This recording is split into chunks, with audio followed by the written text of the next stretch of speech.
ಪಾಕಿಸ್ತಾನದ ವಿರುದ್ಧ ಭಾರತ ಯುದ್ಧಕ್ಕೆ ಅಣಿಯಾಗ್ತಾ ಇದೆ. ಯುದ್ಧ ಸನ್ನಿಹಿತ ಅನ್ನುವಂತಹ ಲಕ್ಷಣಗಳು ಕಾಣಿಸ್ತಾ ಇದೆ. ಕಾರಣ ಹಲವಾರು ರೀತಿಯ ಕ್ರಮಗಳು. LOC ಉದ್ದಕ್ಕೂ ಕೂಡ ಬಂಕರ್ಗಳು ಸಿದ್ಧವಾಗಿವೆ.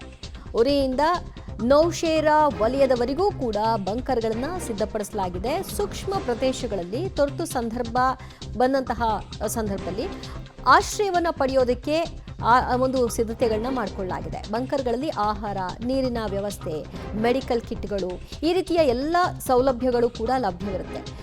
LOCಯಲ್ಲಿನ ಜನರಿಗೆ ಬಂಕರ್ನಲ್ಲಿ ತಂಗಲು ವ್ಯವಸ್ಥೆಯನ್ನು ಕಲ್ಪಿಸಲಾಗುವಂಥದ್ದು. ಆ ಹಿನ್ನೆಲೆಯಲ್ಲಿ LOCಯ ಸುತ್ತಮುತ್ತ ಈಗ ಬಂಕರ್ಗಳನ್ನು ಸನ್ನದ್ಧಗೊಳಿಸಿದ್ದಾರೆ. ಯುದ್ಧ ಭೀತಿ ಆವರಿಸಿದೆ. ಪಾಕಿಸ್ತಾನದ ವಿರುದ್ಧ ಪ್ರತಿಕಾರವನ್ನು ತೀರಿಸಿಕೊಳ್ಳಿಕ್ಕೆ ಭಾರತ ಅಣಿಯಾಗ್ತಾ ಇದೆ. ದೇಶದ ನಾಗರಿಕರು ಕೂಡ ಇದನ್ನೇ ಬಯಸ್ತಾ ಇರೋದು. ಯಾವಾಗ ಆಗಬಹುದು ಯುದ್ಧ, ಇದರ ಗುರಿ ತಲುಪೋದು ಹೇಗೆ ಮತ್ತು ಇದರಿಂದ ಆಗುವಂತಹ ಇಂಪ್ಯಾಕ್ಟ್ ಏನು, ಇದೆಲ್ಲದರ ಬಗ್ಗೆ ಗಮನ ಹರಿಸ್ತಾ ಇದ್ದಾರೆ. ಇದರ ಬೆನ್ನಲ್ಲೇ 3 ಸೇನಾ ಇಲಾಖೆಗಳು ಕೂಡ ಈಗಾಗಲೇ ಸರ್ವ ಸಿದ್ಧತೆಯನ್ನು ನಡೆಸಿಕೊಂಡಿದ್ದು, ಅದಕ್ಕೆ ಸಂಬಂಧಿತವಾಗಿ LOCಗಳಲ್ಲಿ ಬಂಕರ್ಗಳನ್ನು ಅಳವಡಿಕೆ ಮಾಡುವಂಥದ್ದು ಮತ್ತು ಮಾಕ್ಡ್ರಿಲ್ ಮಾಡೋ ಮೂಲಕವಾಗಿ ಜನರನ್ನು ರಕ್ಷಿಸಿಕೊಳ್ಳೋದು ಹೇಗೆ, ಜನರಿಗೆ ತಿಳುವಳಿಕೆಯನ್ನು ಕೊಡೋದು ಹೇಗೆ ಇತ್ಯಾದಿಗಳು.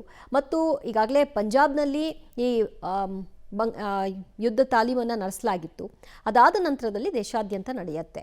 ಈಗ ಬಂಕರ್ ಅಂತ ಅಂದರೆ ಏನು, ಆ ಬಂಕರ್ನಲ್ಲಿ ಏನೆಲ್ಲ ಸೌಲಭ್ಯಗಳಿರುತ್ತೆ, ಹೋಗಿ ಅಲ್ಲಿ ಸೇರ್ಕೊಂಡ್ಬಿಟ್ರೆ 1 ವಾರ 2 ವಾರ ತಿಂಗಳಾನ್ಗಟ್ಟಲೆ ಹಿಡಿದಾಗ ಆ ಬಂಕರ್ ಒಳಗೆ ಇರಬೇಕಾಗತ್ತಾ, ಈ ರೀತಿಯ ಪ್ರಶ್ನೆಗಳು ಹಲವಾರು ಇರುತ್ತೆ. ಅದಕ್ಕೆ ಸಂಬಂಧಿಸಿದ ಎಲ್ಲ ತಯಾರಿಗಳು ಸಿದ್ಧತೆಗಳು ಕೂಡ ಆಗಿವೆ.